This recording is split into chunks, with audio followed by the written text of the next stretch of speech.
Welcome to LiveDaf, your online Daf Yomi Shir. Shalom Aleichem. Welcome back to today's Daf Yomi.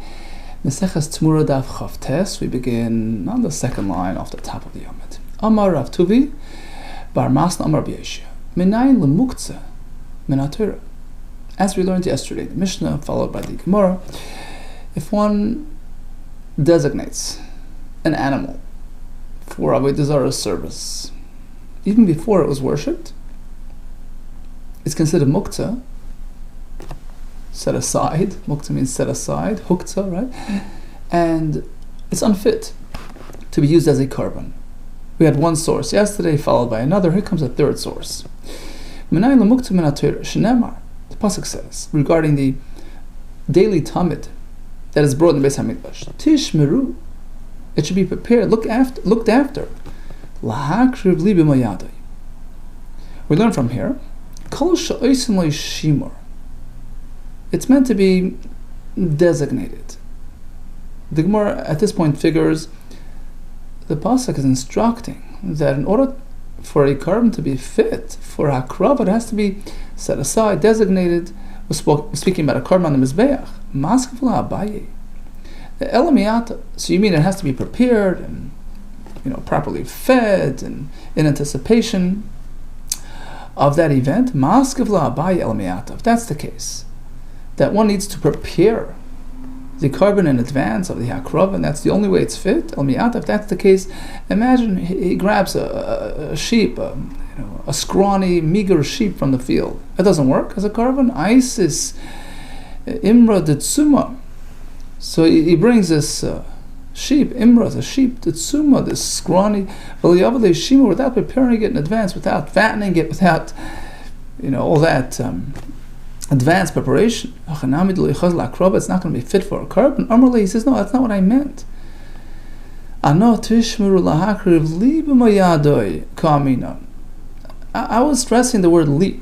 The pasuk is saying only a korban which was labeled for me, for Hashem, is fit.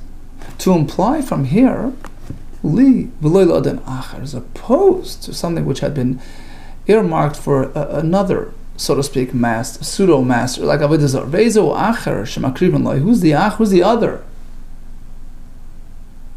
deity, so to speak, right? That they offer to. That's the idol worship, which of course is a fake deity, but that's the implication of the pasuk. So the point is to teach us that an animal which had been prepared, designated, earmarked for Avodah Zarah purposes is unfit any longer for akrav as hakorban. Tishmeru li v'lo l'adin acher. Amar Rava bar Rav Ada. Amar Rabbi Yitzchak. So they designate the animal, they feed it in advance of the, and then it's been a long time and they started using it for other purposes. Can that muktzah status expire? So we learned something about that yesterday. Here goes. Amar Rava bar Rav Ada Amar Rav Yitzchak. Ein muktzah asher la'ad sheyavdu boy. Yeah, so it's only asher until the the ministers they use it for their own purpose. They start working with it, and then we know it's no longer designated for idol worship. It loses its muktzah status. Ula Rabbi Yechanan. Likewise, Ula quotes Rabbi Yechanan. The muktzah status is only intact ad sheyimseru l'kayim Avodah Kachavim, until it's handed over to the priests, for them to eat. So at that point, certainly they will not offer it as an offering to Avodah Zarah, and it's going to lose its muktzah status. Beha, there was a chacham with that name, Beha, who quotes Amar Rabbi Yechanan, Ad she'achilu karsheni Avodah Kachavim. But until it's only muktzah until they start feeding him. The animal feed, the karshinim, the beans, and they're fattening it for the sake of the priests, to prepare it for a good meal for the ministers. At that point, it's no longer designated for Avodah Zarah. So the question was whether he's disagreeing with Ula's quote of Rabbi Yechanan, who says all you need to do is hand it over to these people for personal consumption, and he adds, no, you have to actually show and act accordingly. You have to start feeding and fattening it for that purpose. Is there a disagreement? Amali Rabbi Abba. So Rabbi Abba approached Lebeya. He says, Ula, you in disagreement with Ula? Amar Le, he says, no, actually, that's exactly what Ula meant as well. It's not enough to redesignate it. You have to actually show, to start feeding it in advance of the party. Amar Le, he says, no, Ula Nami, Ula as well. Kika Amar, he also meant this way. Kika Amar, when he said that it's, being given over to the ministers, he means that they start feeding it with that in mind. Hu de Shafile, once they start serving it, Karshine, the feed of the Vezkechavim for the sake of the ministers to enjoy, for a meal. So, Amar Biab, wow, Yada Beya Lishnu Yishmaita. I'm impressed. Beya got it right. He was able to resolve this apparent conflict between his own version of Rabbi Yechanan's position and Ula's. It's all one and the same. He got it right. He had this clarity because he came to Eretz Yisrael, and this chus of Eretz Yisrael afforded him that extra clarity, that he was able to reconcile this apparent contradiction. If not for him ascending up to Eretz Yisrael, which endowed him greater depth and understanding, Loi Havayod, he wouldn't have had this clarity. The Eretz Yisrael, because being in Eretz Yisrael, Garmaloi, that caused him, that gave him that extra depth and clarity. Amar le Rabbi Yitzchak, no, we had that clarity before as well. Beya, mikan or mikan hava. When he was still in Bavel and Eretz Yisrael, doesn't matter, wherever he is, he was the same level, Talmud Chacham, he would have had this ability beforehand as well. Here comes another quote from Rabbi Yechanan in terms of the point of expiry of the muktzah status. The Tani Rav Chananya, or some just say Tani, it's like a new statement. Rav Chananya Trita Kamed Rabbi Yechanan, he presented to Rabbi Yechanan. A muktzah asher alachiasa boy masa. The muktzah status only exists until they do a masa, an act, to show otherwise, to undo that status with Tanila. So the same Chacham who presented the halacha of Adar Amali explained it. My masa, what does masa mean? What's an example of an act which shows, reverse indication? When they start sharing again and working with the animal, then we know it's no longer meant for idol worship. Okay, so we have next to this qualified animal is the nevad, the animal that was actually worshipped. And the Mishnah points out it's only unfit for a korban, but it's still kosher for personal consumption. And the question is, how do we know that? How do we know that an animal that was worshipped does not become affected for personal use? Only inanimate items, but not living beings. How do we know that? How do we know that a Baal Chai, a living being, that was designated or worshipped, becomes unfit for Hashem, Sakrava, but is okay for personal use? Omar Papa, the Pasuk says in Yecheskel, it's a general directive. You want to offer something to Hashem, make sure that it's something that's fit for your consumption. Mimashke Yisrael, something which could be drunk by, something which is fit for personal consumption. Minamutar Yisrael, only something which is permissible for us to consume. So the question now is, why do we need all these psukim to disqualify the muktzah and the nevad for hakrava? If in fact it's also for us to use, then automatically, by default, you can't bring it as a korban. Oh, apparently it's okay for us to use, and only unfit for a korban. In fact, it's also for personal consumption as well. Why do we need these extra psukim to disqualify it from hakrava? Ma'atinu migava, it's already disqualified by the very fact that it's also for us. Asks the Gemara, is that a bona fide rule?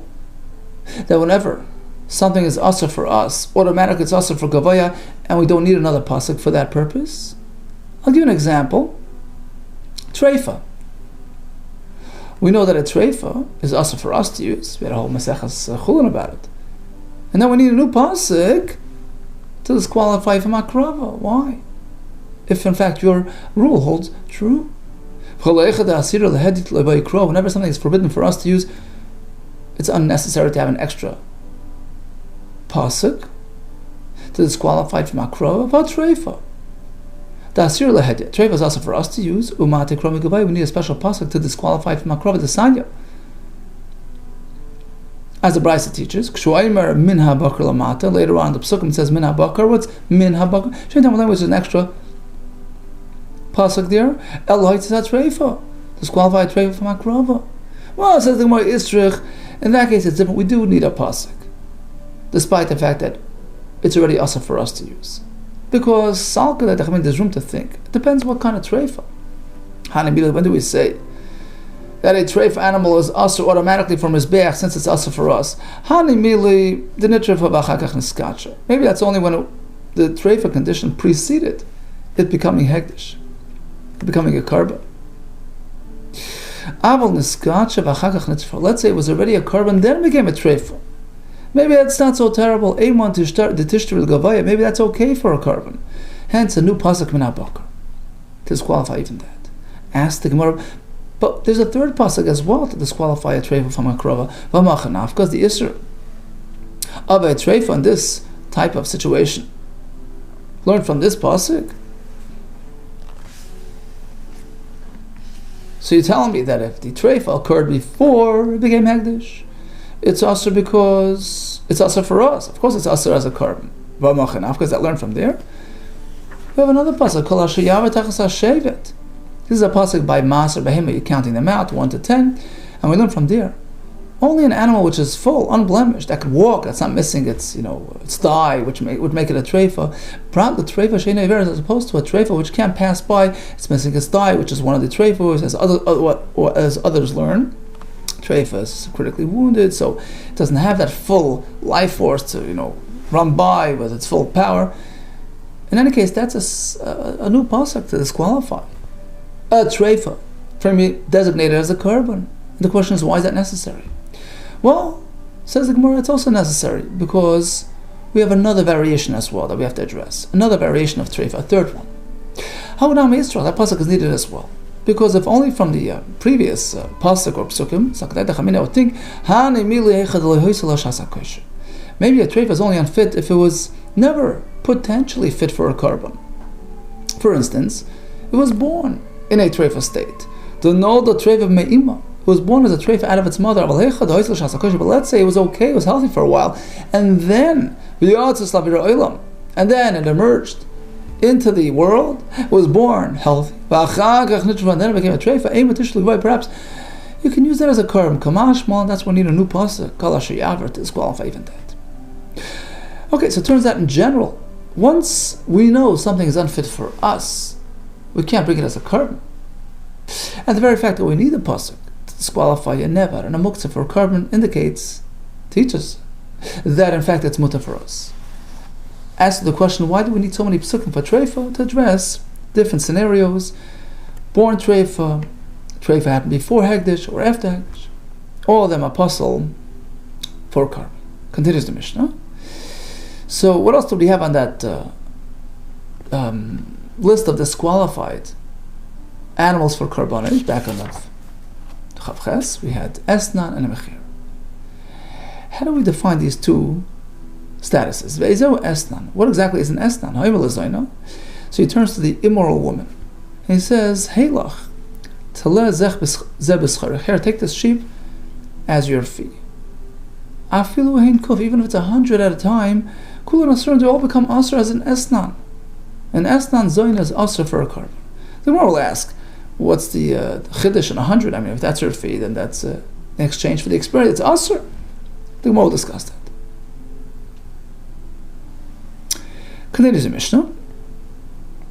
Some take out the word B'chein. Ha'aymer l'chavere. Reuben turns to Shimon, he says, Heilach atleza. Here's the sheep. I want your maidservant to spend time with my slave. Is that considered Esnan Zoina? Rabbi Eimer Eina Esnan. It's not called an Esnan. The Gemara will explain the reasons for this. V'cham Eimer, it is an Esnan. Amar Mar, Afilu Hein Meya. Kulan Asur. Mishnah stresses, even if he forwarded to her 100 animals as her pay, they're all asr. The question is, why not? What's the difference if it's 1 or 100? Hechidami. What exactly happened? What was the determined fee? Ilim with the shakla agra mea behemois. If her fee was set at 100, pshita the kulu asiri. Of course, they're all asr. Why even mention it? Mali chad, mali mei. What's the matter if it's 1 or 100? It's her fee. It's the esnan zoina. L'tzrich must be speaking the shakla agra chada. Her fee is 1 chada, 1 sheep, and he gave her a bonus, an extra 99. V'yoyev lo mea. So I would think it's just a gift, and it doesn't relate to the actual experience. It's not considered a fee for the maaseh isra. The answer is no. Although he initially only committed to 1, but now he expanded it, and it's all considered pay for the zayna. Kamash malan de kulu mikoyach esnan ka'asu. They all have the status of the esnan, and they're considered esnan zayna. Tanurabah. Here comes a brisa. No son-in-law, v'loy boila. So the fellow gave her the sheep, but never spent time with her. Ba'aleha, v'loy no son-in-law esnano. Or he spent time with her, but never gave her the esnan. Mutter, it's okay. Says the Gemara. What do you mean? No son-in-law, v'loy ba'aleha. So he gave her the esnan, but never visited her. Esnana korosli. Why are you calling it her esnan? There was no act, there was no fee, there's no esnan. So furthermore, what's the second case all about? So he spent time with her but never gave her anything. Of course, and he didn't give her anything. It's nothing to talk about. What do you give her? We have to re-explain the brisa like this. In the first case, no son-in-law. He gave her the sheep. And afterwards, bo'aleh. So it wasn't like it never happened. It happened later. So we're changing it to v'acharkach. Not instead of v'loi, it never happened. It happened but later, at a later date. It wasn't a direct exchange, direct pay. He gave it to her, and then later they spent time. In the second case, likewise, bo'aleh, he spent time with her, v'acharkach, at a later date. Not unless none, he gave her the gift, the pay. Mutter becomes mutter. Mutter, it stays mutter, doesn't become an esna. So our understanding was that it was v'loi. It was this and not that not this, and the question was if there's nothing going on. The answer is there was. Everything happened, but sequentially. Okay, so now let's go back to the first case. He gave her the esnan, and then v'achakach bo'aleh.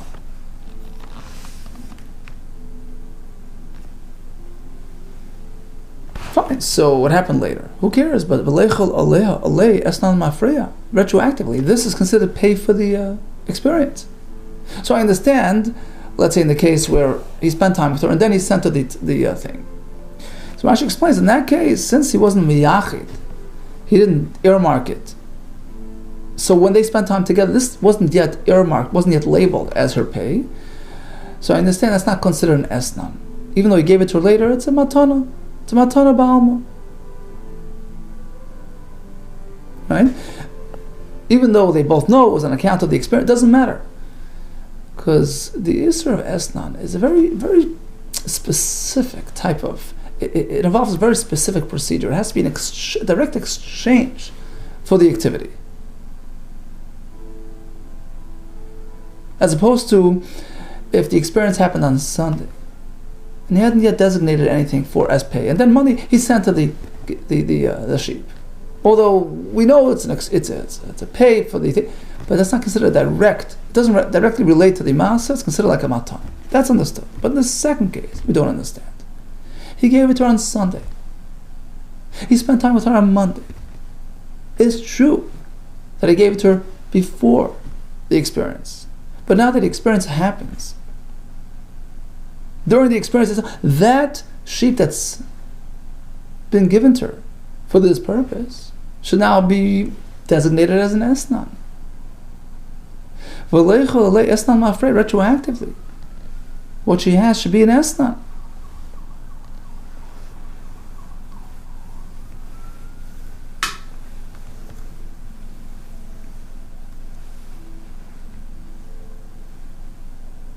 Right? It's been revealed to us that he gave it to her initially as an esnan. Omar Belazar, you're assuming that it's still around. It's not here anymore. He turned on the base. She quickly jumped ahead and she was makriv it as a carbon. So he gave it to her on Sunday. Then right away, she offered it as a carbon. And then Monday they had the experience. It's not around anymore. Okay, now we understand why it's not an esnan. Says the Gemara, hold it. How could she even do that? You can't take somebody else's animal as a carbon. Hechidami, what exactly happened? Inema dak nialei nialo la'alter. Are we speaking that he granted it to her? He gave it to her to own right away on Sunday. Pshita de mutter, and of course it's mutter. Da'at kan lei ba'aleh, he never spent time with her yet. So the gift was given to her on Sunday to keep. Even though it was in anticipation of Monday's experience, it's irrelevant. If it was hers to keep, to the point that she could bring it as a carbon, then of course it's not an esnan. Oh, so it must be that when he gave it to her on Sunday, he says, okay, this is pending Monday's experience. You only have it on Monday. You can only acquire it on Monday. Until then, you're not the owner. So the question is, fine. Now it has some sort of esnan ring to it. You think maybe it's an esnan, right? But, that would explain that discussion, why we're having that discussion. But how could she bring it as a carbon? You tell me the only reason why it's not an esnan because she already offered it on Sunday. How could she do that? How could she bring it as a carbon on Sunday? It's not hers yet. In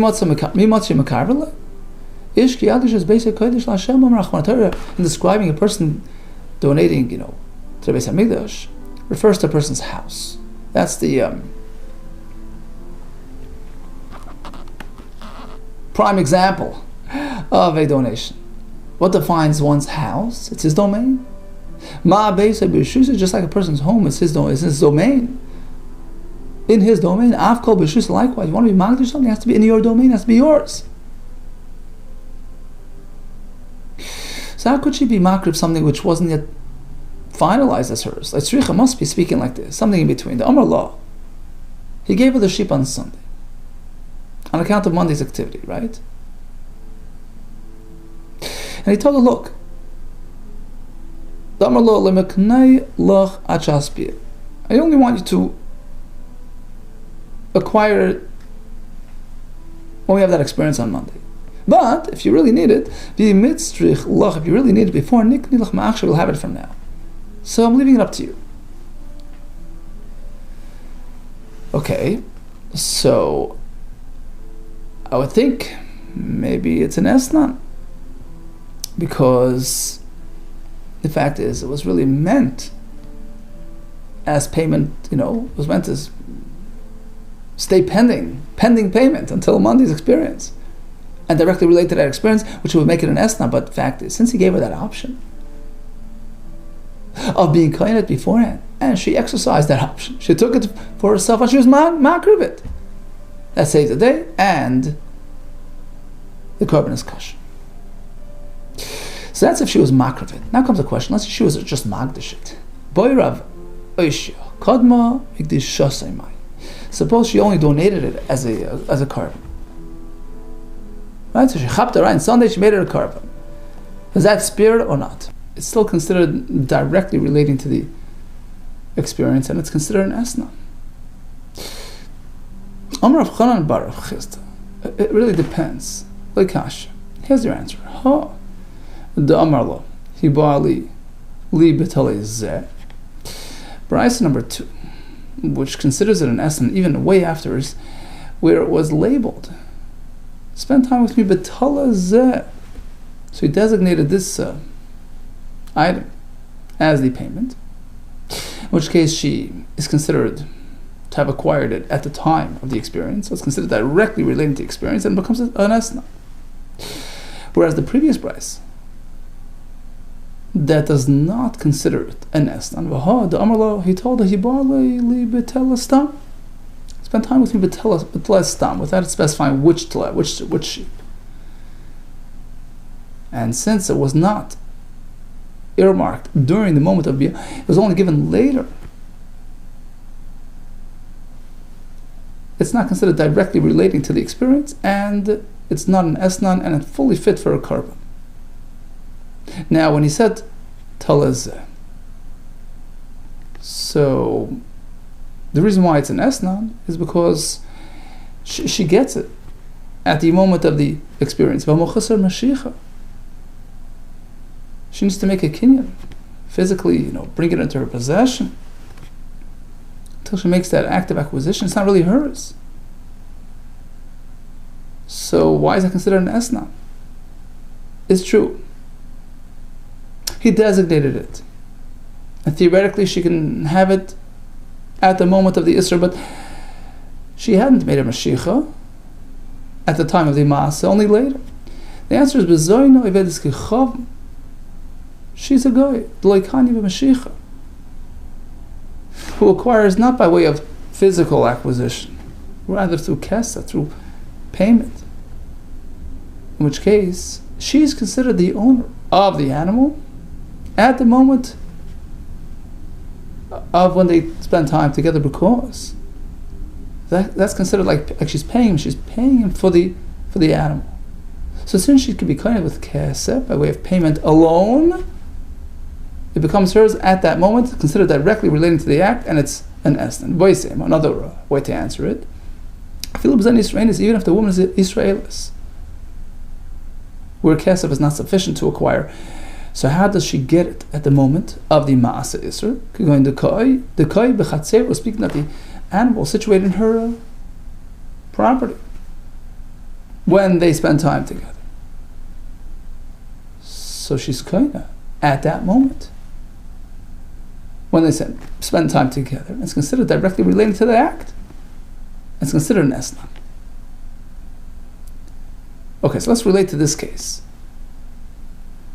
He earmarked it. Here, take it as payment for the maaseh, and it's in her chatzar. Says the Gemara, so why is the Brisa calling it ba'aleh? They spent time together, and then he gave it to her. No, he gave it to her beforehand, and it was hers simultaneous with the act. And also, what's the chidush? Why do we have to highlight this case? I mean, it's pretty straightforward. A case of esna. He gave it to her, and it became hers at the time of the bia. The answer is like this. It's not so simple. There's another factor at play. The shavye la apoiteki. He didn't give it directly as payment. Apoiteki means apoy on this. Tekoi, my obligation should rest. Meaning, Vamarla explained to her, it's a collateral. If I don't pay you, you'll take this. So it's sort of a pending payment, which is only realized later down the road when he doesn't actually pay her. So that becomes her payment, sort of, retroactively. And the chiddush is that it's considered an esna, even though at the time we haven't really, it wasn't really confirmed as payment until later. But then it becomes realized retroactively as the actual payment for the ma'aseh, and directly relates to the ma'aseh. And she was koined at the time of the ma'aseh because it was in her chatzar and given to her with that in mind. And that's why it becomes an esna. So a lot of factors at play in it. In fact, it's a chiddush that it's an esna. The shaveh le'apoiteki v'amar im ad yoim ploini yahivna lach lichzuzi. You know what? If I pay you until such and such day, motav, that will be your fee. If you love it otherwise, teleh besnanich, you'll take this sheep as your esna. So since practically she couldn't take it until later on, but once she takes it, it's not being paid out now. It's retroactively being paid from way back during the maaseh, in which case it directly relates to the bia, which makes it an esna. Okay, so let's just recap. The second case of the brisa was ba'aleho v'achakach nasan lo. So first they spent time, then he gave her the esna, it's mutter. We explained that there was no designation, and therefore it's not considered directly relating to the maaseh, and it's not considered an esna. It has din of like a matana. versus the other brisa where he actually designated it, said this is going to be your payment. And either it's a guy who does not need Mashiach just by way of Kinyan Kesef, so she's kind it directly during the act, and either it's a Yisraelis who's kind it through Kinyan Chatzar, but it was not Poitiki, so practically she only gets it later, but it was revealed retroactively as her being her pay.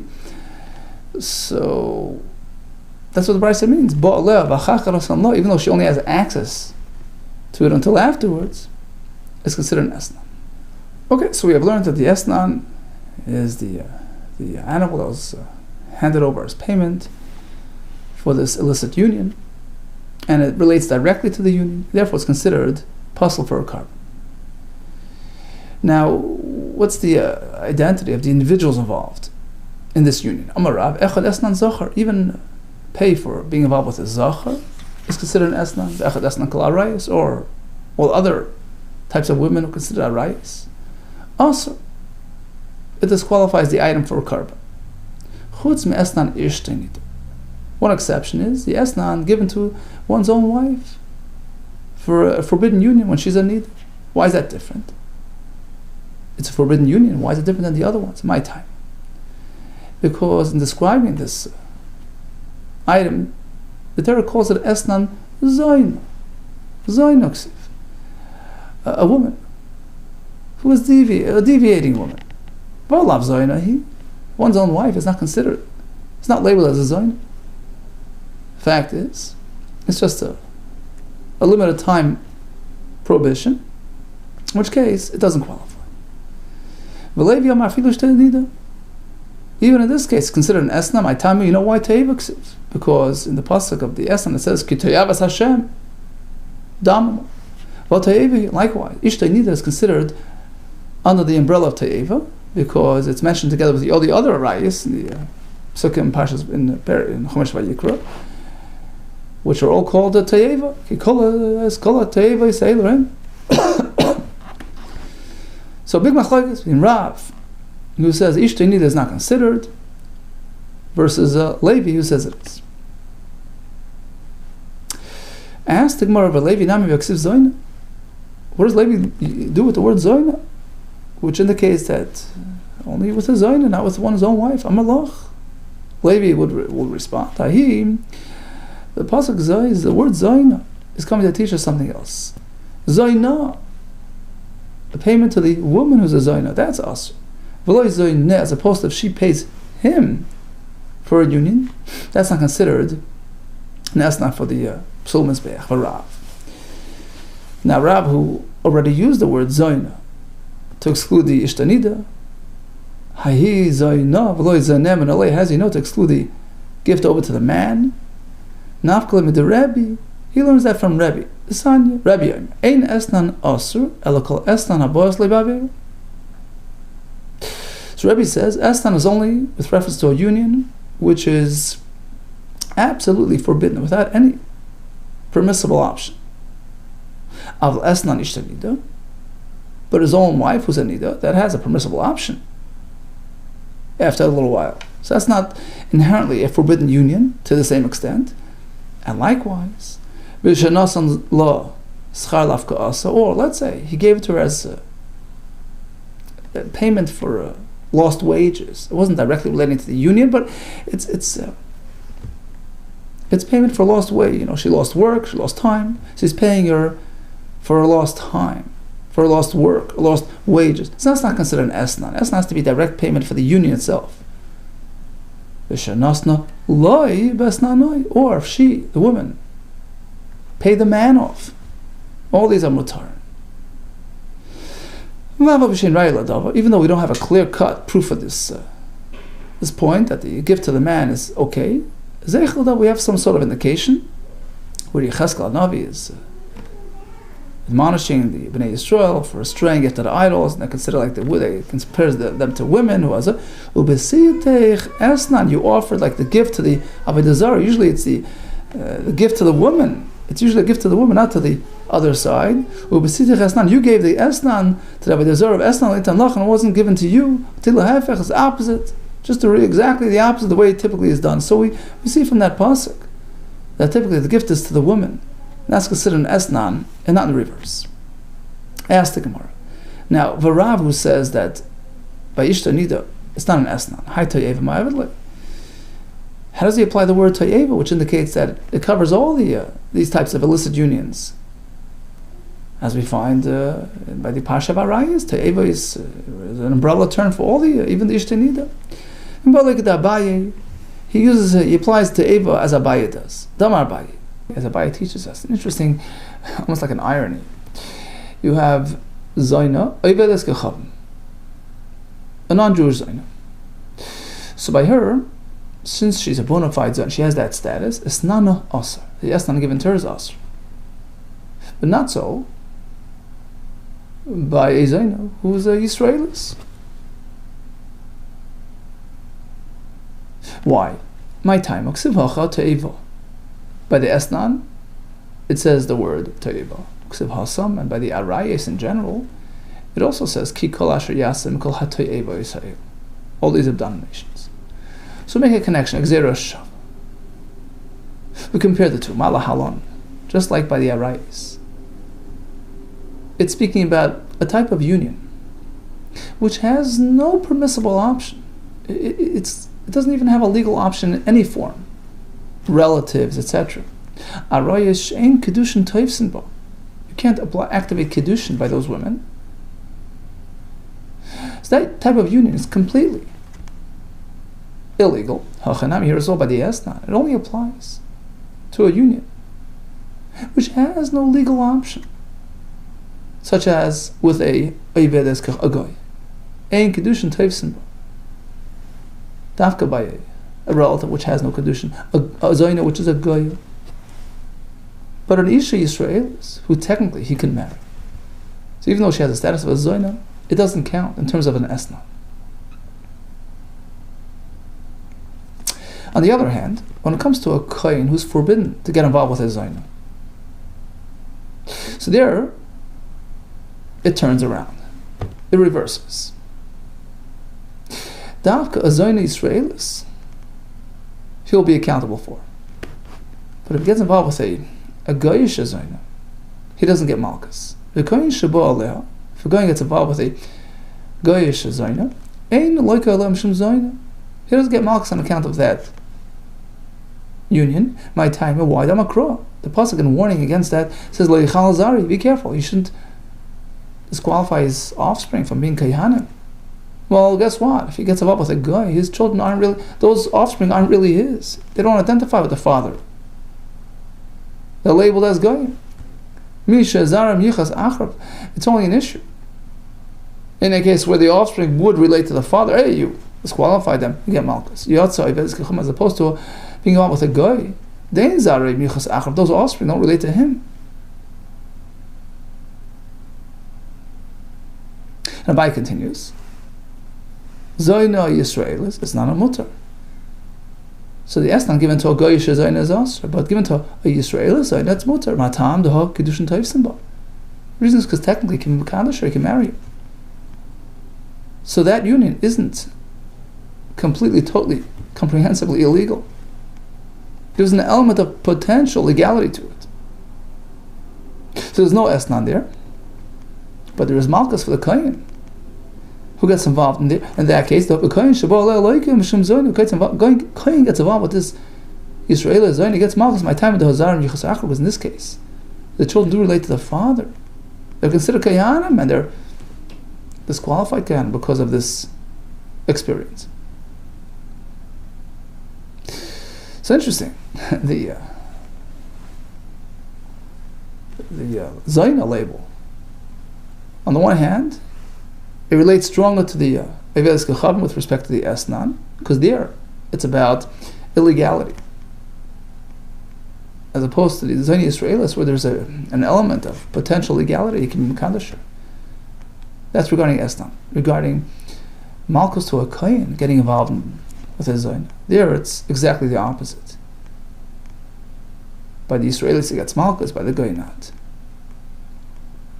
Okay, so we found that Abai utilizes Ta'eva mentioned by the Esnan to connect it to Arayas to learn the parameter of Esnan has to be something which is totally off limits, has no element of potential legality. And likewise, Rav will use the word te'eva for this purpose as well. Rava Amar, Rava totally disagrees on both accounts. He says we don't differentiate. Zoyna Yisraelis, Zoyna Oivez Kechav. In both cases, the Esnan is an Esnan, and a kohen would get malchus. Rava Amar, whether it's this or that, Esnan Asur, the Esnan is Asur, the kohen abolam look mishum Zoyna. There's malchus for the kohen.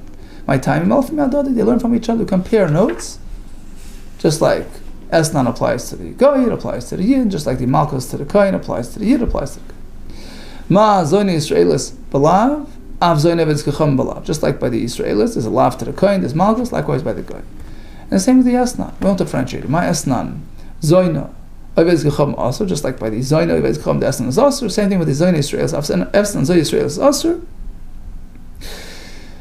So according to Rava, there is no such law that the Esnan is specific to a union which has no legal element to it.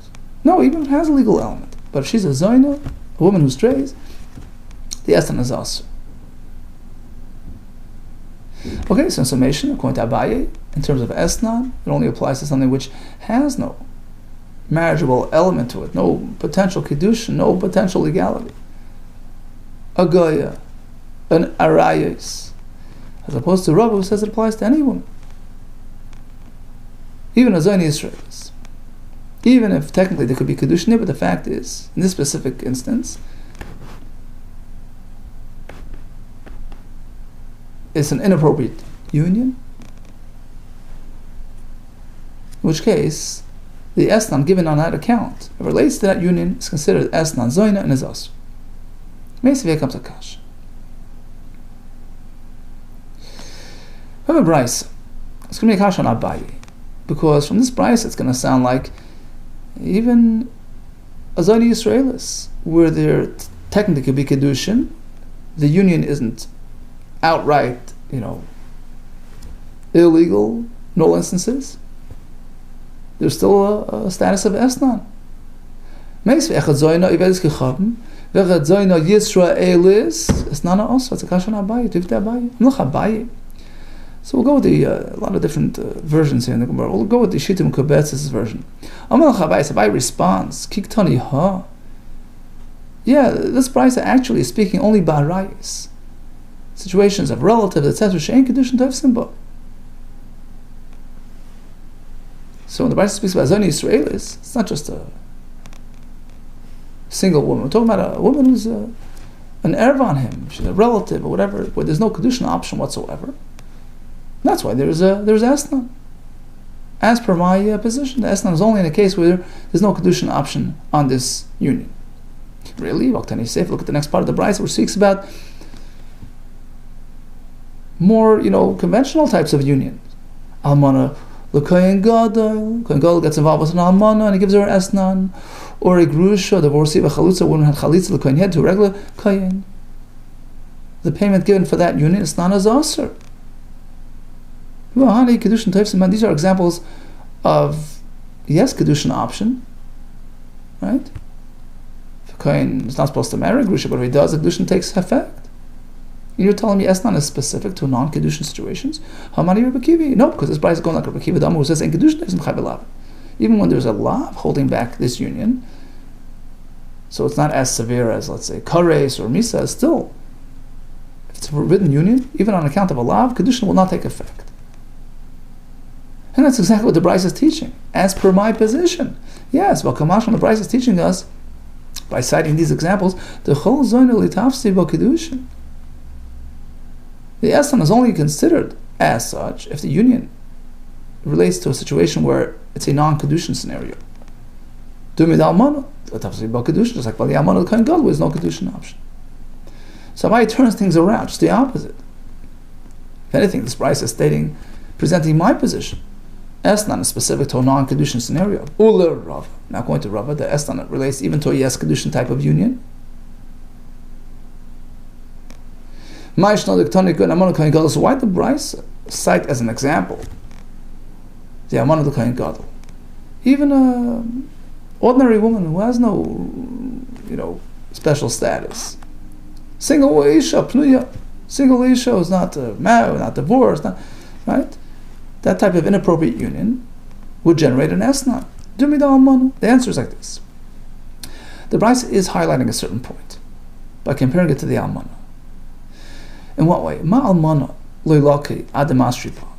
We know that a Kohen Gadol cannot be involved with an Almana. True. But Malchus, actual punishment will only be applied if he was warned ahead of time. So it needs to be an element of verbalization to trigger the accountability, right? Avzoina, likewise. The Esnan of Avzoina, by a woman who's not really officially classified as an erva, a relative, whatever, just a plain woman, Ado Amar Helich. Interesting. So if you just give it to her outright, without expressing anything, it would not be considered an Esnan. It's like a gift, unless he specifies, he verbalizes. Says, this is the Esnan for you. This is the payment, this is the fee for the union. That expression, that verbalization is what makes it a union which we classify as nus. You see, if she was already a designated erva for whatever reason, you don't even have to specify it. Of course, this union is nus, it's total deviation by virtue of the fact, by virtue of her identity. So even sans verbalization, it's considered esnan. By definition, it's esnan for his nus. But if she's just a woman without a title, without a status, not a relative, not us or for any special reason, it's just an improper type of union. Out of marriage type of union. So that can only be considered esnan if he specifies this is for the union. This is your esnan. This is what classifies, this is what gives it status as an act of znus.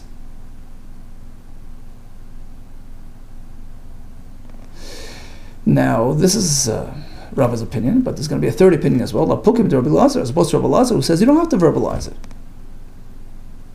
By the very virtue of the fact that they're having this improper union and he's paying for it, that makes it an esnan. Lapukim to Rabbi Lazar, even a pani, an unmarried fellow, a Baal Apnuya gets involved with an unmarried woman. Shlosh Shemisha is not in terms of marriage. Asa Zoyna turns into a Zoyna. So this union, by definition, is a Zoyna, and the gift given for it is an esnan as well.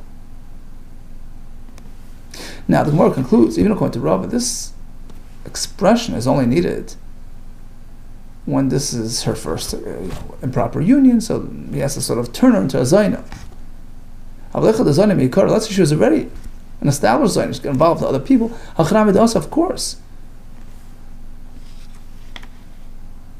Even without verbalizing it, automatically, it's an esnam, because she, by a virtue of her status, is already a Zaina. So even without expressing it, would be considered a Zaina as well. Okay, this is a little complicated. So really it's three shittas here. Abaye, Rava, and Rabbi Lazar. According to Abaye, Esnan is specific to a union where there's no kedushin option. A relative, a guy. According to Rava, even when there is a kedushin option, the Esnan is asur. However, if she hasn't been established as a Zaina yet, so only with verbalizing it does it turn to an Esna. Otherwise, if she's already an established Zaina, you don't have to verbalize it. According to Rabbi Lazar, even if she hadn't yet established herself, by its very virtue, this union is considered an act of znus, hence, the gift is an Esna. There was a different version of the response. So the kasha was presented to Abaye from the Brisa, where it seems like even if it's a yes kedushin option type of union, it's still considered as nus and esnan. The answer is kiktani ha ba'arayas shein to kedushin type symbol. Yes, in fact, we're talking about arayas where there's no kedushin option. That's why there's esnan. About ktani seifa almanu kain gadol. But the arayas itself cites an example of almanu kain gadol, and that's a yes kedushin type of scenario. Gerusha b'chalus kain hedid. There too, Asnana is also Vahani Kedushin Teifsin Bain. These types of unions, Amayil Kain Gadol, Kedushin can take effect. Right? So why is there an Esna? The answer is like this: Hamani, Rabbi Lazar. So So Abai responds, we turn to the next Talmud, that this brisa is in line with Rabbi Lazar, who in fact holds that differently than the Chachamim. Abai says, I go like the Chachamim, that Esnan has a very limited realm, only in a non-Kedushin type of union. According to Rabbi Lazar, any type of znus qualifies for Esnan. Rabbi Lazar Omar, even upon a bala pnuya shleishem isha zoyna makes her a zoyna, she also to marry a kohen. So any type of out of marriage type of union is considered an act of znus and gives her the status of a zoyna, and the Esnan is considered an Esnan. Asked the Gemara, Rabbi Lazar, well, if it's going like Rabbi Lazar, so why do we have to present an example of Almana l'Kohen Gadol? Could have easily said a pani v'lepnuya. Rabbi Lazar, my area Almana l'Kohen Gadol. Why did he have to present? To bring out that the Esnan applies to Almana. Why? Nisni pnuya could just simply state it a case of an unmarried woman having this improper union.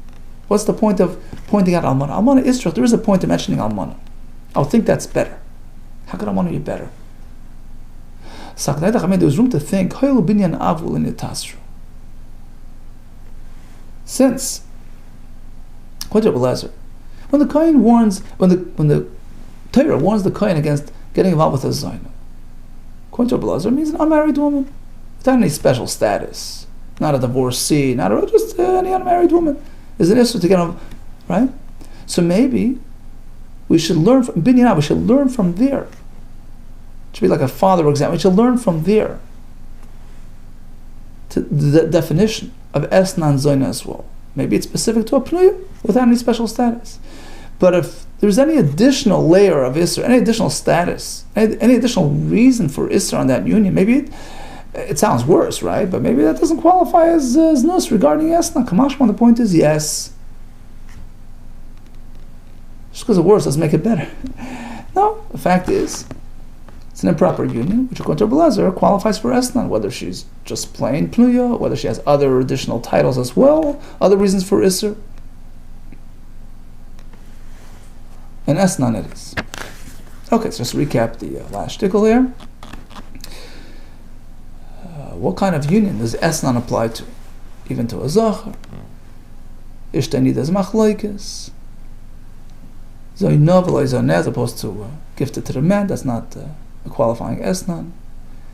There are three shittas. Abaye says it's specific to a non-Kedushin type of union, situation where there is no potential for Kedushin, like a relative, like a goiter, according to Rava. Even a yes Kedushin type of union, if it's improper, it's considered an Esnan. However, in some cases he has to specify it and call it out. According to Rabbi Lazar, he doesn't have to call it out. Any type of improper union qualifies for znus and, by extension, is considered an Esnan. Okay, all the best to you and Hatzlacha.